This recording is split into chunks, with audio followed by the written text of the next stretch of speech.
Hello, Rare Evo. How you guys doing out there? Doing good? You guys having fun? I'm Cullah. I'm here to briefly introduce Mason Lynaugh, the Community Director for Stand With Crypto. Has anyone ever heard of Stand With Crypto? Well, Mason's going to come out here and he's going to tell you all about what happened 2024 with Stand With Crypto, from niche to national issue. So please, everyone, give a warm welcome to Mason Lynaugh. Hey, how we doing? Thanks, Cullah. Cullah's been a really big supporter of Stand With Crypto, so he'll get a shout out later on in this presentation. But I'm glad to be here. I'm going to spend a few minutes walking through kind of the state of crypto in the 2024 election, as well as where Stand With Crypto falls into that entire ecosystem, where we've been and where we're going. So again, my name is Mason. I'm the Community Director of Stand With Crypto.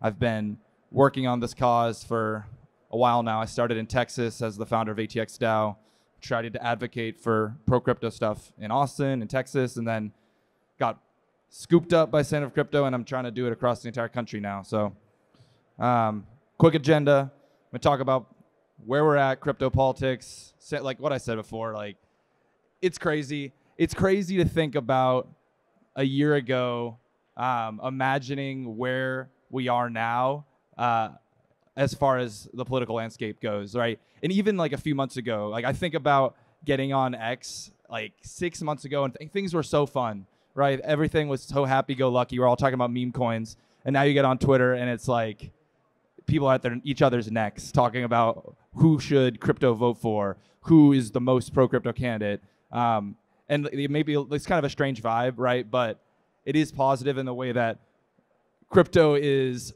here in the national political space. I have three. I could have put a lot more headlines than these three, a lot more images, but I chose these for a specific reason. Top one is very notable that crypto is the largest super PAC in the entire 2024 election. These numbers may be a little different now that Harris got a ton of money when she came in, but up till August, crypto was by far the most capitalized political movement in the entire year, which is really impressive when you think this is the first time crypto has even tried to play in politics at this level. So it's a real testament to the influence that the industry has, the amount of activity that's going on, and the amount that the community is bought in to making sure that the industry can thrive in the country. I included this New York Times article because despite people may have their own opinions about the New York Times, I do think it feels nice when you see crypto mentioned in the New York Times, even if it's negative. I think the New York Times carries a lot of weight. And Paul Krugman, he's he's the man noted for writing the famous article about how the internet was a passing fad, like the fax machine. And then he wrote one about how crypto was the worst. And then he wrote one about how crypto is the most important thing in the election. So I liked seeing that. And there's many other headlines like this, which is awesome. And then, of course, you got the former president of the United States going on stage at a crypto conference and saying Bitcoin to the moon and saying never sell your Bitcoin, which is just insane. And I don't think it's still surreal to realize that Donald Trump went on stage and shilled crypto. That's a notable thing. And now we have another presidential candidate here that also did the same thing. Shout out both of these candidates, and shout out the entire political space embracing crypto. That's what we want. It's not just money, though, that crypto is important in 2024. It's actually that there's real people backing up the entire movement. And this is some data that was pulled from a broader study by the Blockchain Association, our friends over there. This is going to be a very, very, very, very tight election. It's going to be decided by tens of thousands of votes, probably in a few states. And in these states, these swing states, crypto actually matters. And you can see up to 20% of the country in swing states are people that consider crypto an issue that they want to vote on. So this is actually like a powerful voting block, and that's part of the thesis. And I think everybody here who's come to Las Vegas because they love their community and they love this technology understand that, oh, wow, this is something that I would vote on, and it's something that's real. So this is very, very powerful data. And there's more studies that have been done that back this up as well. But these are just a quick selection. And then if you dig down even more, so Stand With Crypto, we have a counter of everybody that's signed up to be an advocate, and I'll show you what that looks like in a bit. But this is a chart here, and then also a tweet from Victor who talked about this. But this is a chart comparing the 2020 voter differential between Biden and Trump with the total signups of people that have signed up on standwithcrypto.org. So you can see that in Arizona, I mean, if everybody that signed up for Stand With Crypto and took their time to go online and provide their information actually just showed up and voted, like that's enough to swing the election 2 times. So compared to last year, right? Obviously the voter numbers are gonna be different this year, but this is just, again, validation that we are a community that matters. And I don't think that Trump going to Bitcoin 2024, like that obviously means that he sees this type of stuff. And it's something that we all should feel empowered by and feel like proud of, that we're this new group of people that, if mobilized correctly, we can see change that we personally believe in affected at the national scale. And we're just scratching the surface of where we could be as far as a movement. So Stand With Crypto, just breakdown. I know there's some people in the audience that I work with on this stuff, and I'm sure some of you guys have talked to me at the booth. But I just want to walk through what we are. We are a nonprofit, first and foremost, a grassroots advocacy nonprofit. We are focused on, here, I'll go this one really quick. We're focused on mobilizing the 52 million Americans that own crypto. So there was a study done a while ago that said around 52 million people are crypto users, holders, investors, whatever. And the thesis is that, wow, that's a lot, a lot of people. And if they're all voters, then why would we not try and make our voices heard? And so Stand With Crypto, we do events, we do community engagement, we have software tools, which I'll show you in a second, that are all made with the purpose of letting crypto voters have their voices heard and connect directly with Congress people and in their districts, and just let, like, a lot of the concerns people hear is like they're not able to put a face to crypto, and that's one of the things that we primarily focus on. I'll talk about that in a second, but here's some facts and figures like I showed before. We're really proud of the 1.3 million advocate number. When we started, we were aiming for 1 million by the election, and it just totally took off, so we're super happy with that. And 225,000 policymaker contacts, so whether that be phone calls or emails, that's a pretty notable number, and that really translates into impact.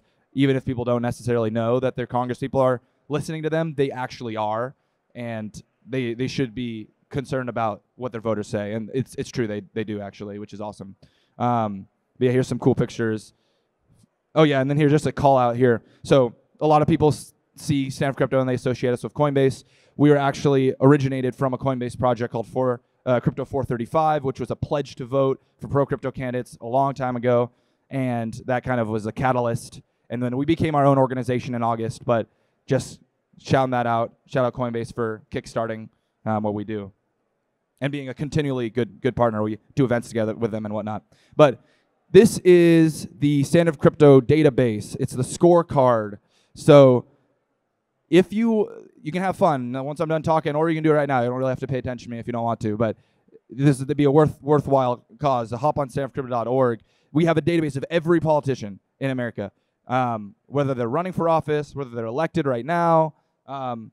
We have all of them in this database, and then we have their policy positions. So if they voted on a crypto bill, whether that be right here, you see Warren's got, she sponsored her anti-money laundering bill, which is the terrible bill for crypto. But we have it cataloged there, and then we also use an open source platform called Do They Support It that pulls data from X that from different political accounts and assigns value about whether it's pro crypto or not. So for example, Trump going on Fox Business and saying that he's going to wipe out the debt with Bitcoin. That was a pro crypto stance, obviously.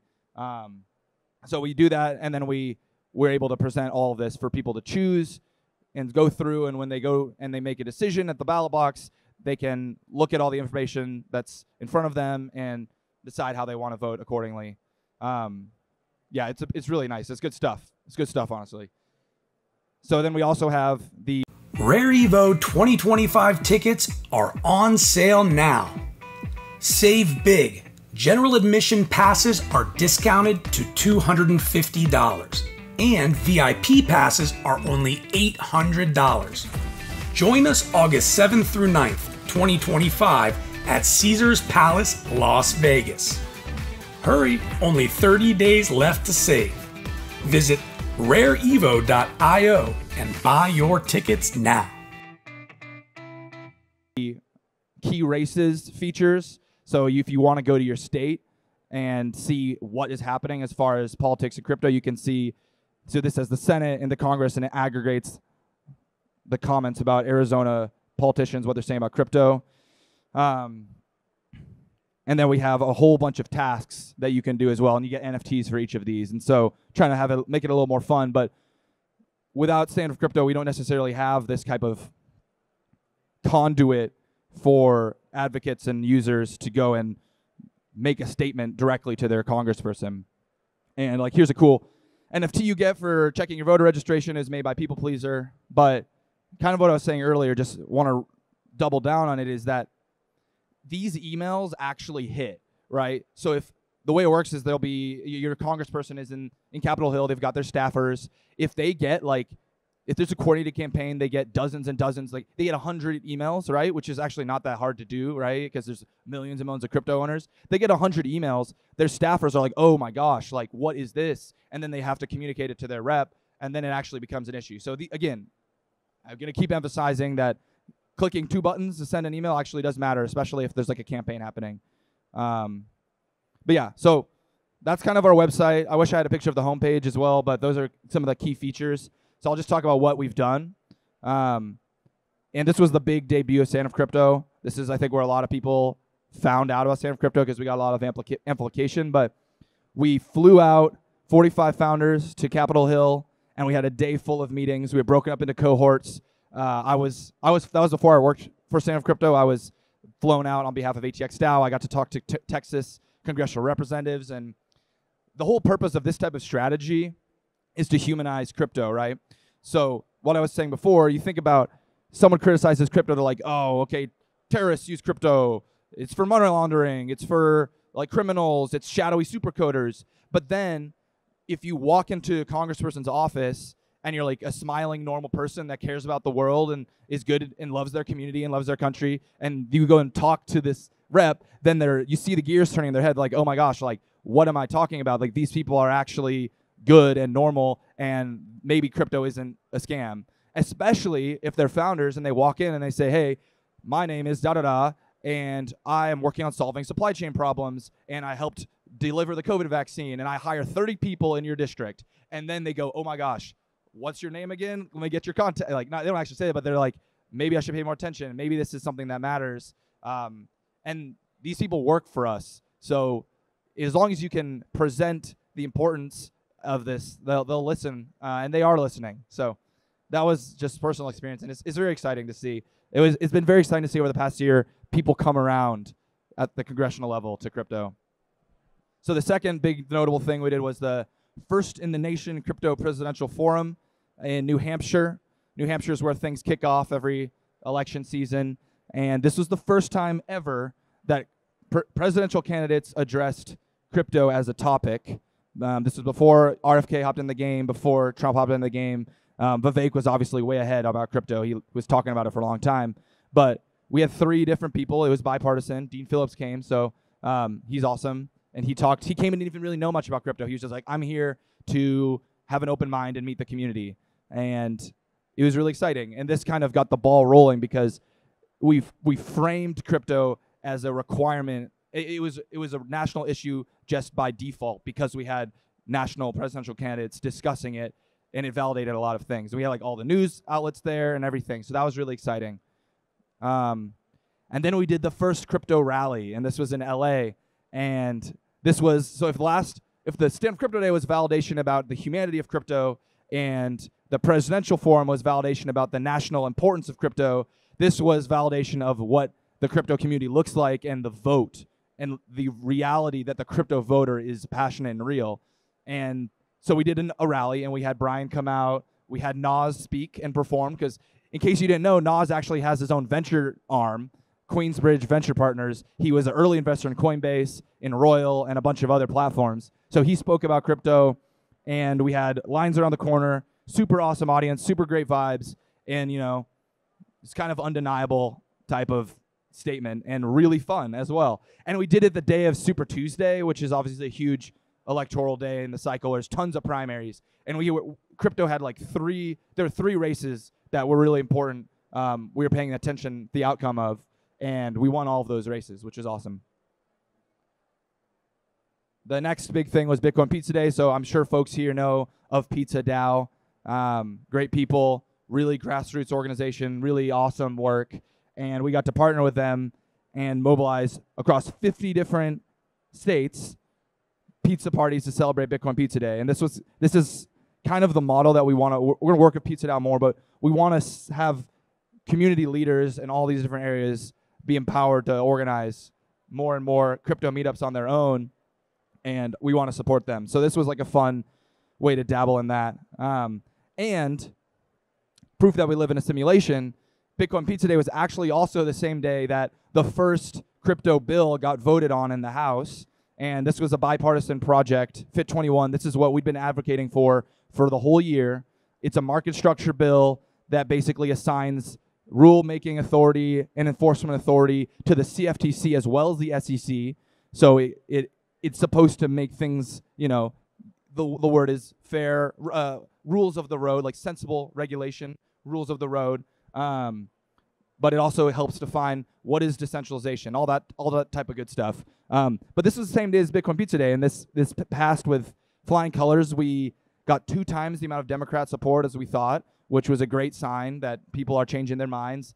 And we had the community really show up. We had 28,000 contacts, phone, email, leading up to this vote, and it was super impactful. I mean, this passed with flying colors, and everyone played their part, which was super awesome. We even had it was a letter. I wrote a letter to Congress, and I had I think it was 120 crypto companies I think signed it, and it was 1,200 jobs that they represented, and that went to everybody in Congress. And so that was awesome. And I think Dylan is over there. Dylan signed that. Yeah, what's up, Dylan? But yeah, that was really exciting. That was a moment. That day was crazy, I tell you what. Then we did our second rally in Atlanta. Atlanta, Georgia is a hugely important state, great place. They got a really strong crypto culture in Atlanta. So we did a rally there. And we had Keisha Lance Bottoms come. She's awesome. She's super pro crypto, and she used to be the mayor. Everyone loves her. So that was a lot of fun. And then we did the debate watch parties, and there are people here I've talked to that were like, oh, I went to one of the debate watch parties. So this was cool. We had 1,600 people across the country host. It could have been 2 people, right? Just watch the debate with your friends. But the point is, hey, this voting block is paying attention to what's happening in politics. Don't play around with us. We're watching, right? And we also sent I think it was 3,000 emails to CNN that were ask about crypto. But then the debate starts and one of the people comes out and they're dying. So people didn't really. There's more important things to talk about. So it was a good night. It was fun, and everyone had a great time. Yeah, and that was fun. But anyway, we got a few minutes left, so I'll talk about what's coming up. And I've been talking about people. Here we go. Yes, I've been telling people about this at the booth over there. But we're going on the road. We're doing a swing state tour.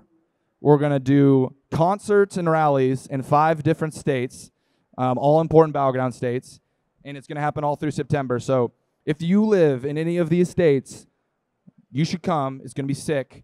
And then you should also find me and talk to me so I can get your contact and make sure I follow up and make sure you're there. But they're gonna be awesome, and I'm not gonna spoil any of the artists that we booked, but there's some heavy hitters. Detroit is gonna be sick. I'm very pumped about that. But yeah, this is gonna be exciting. And then state chapters is the next big thing. Cullah, who introduced me, he's running the Wisconsin one, but we'd love to see over the course of Center of Crypto's future, we want to see every state have its own chapter. If you look at other single issue type organizations, like gun rights or abortion rights or whatever, you have really, really engaged people with local organizations as well. And so obviously we're new to the game. Crypto in general is kind of new to politics, but we're crushing it in every way. Everything we're doing is going well, knock on wood. But we'll keep going. But that's where we want to be one day, right? Like we want to be in we want every politician. I would like to see people be like, oh my God, do I have the crypto vote? You know, like people are like talking about, oh, I'm NRA A-rated, I'm NRA whatever. People should be talking, I'm Stand With Crypto A-rated, you know? Some people are doing that already, but that's where we're going. But anyway, that's pretty much all I got to talk about. This is the last thing. Everybody make sure you vote. Make sure you're registered to vote. And vote early. Just make sure you do it whenever you want. Just make sure you vote. And if you want to vote based on your crypto stance, make sure you go to standwithcrypto.org. Look up who's running, where they stand. And thank you for your time. So, enjoying the event? Fire up that wallet and delegate your ADA to Rare Stake Pool. For over 3 years, Rare has been committed to providing high-quality staking services. And we're now Chang Hard Fork ready. Thank you for your support.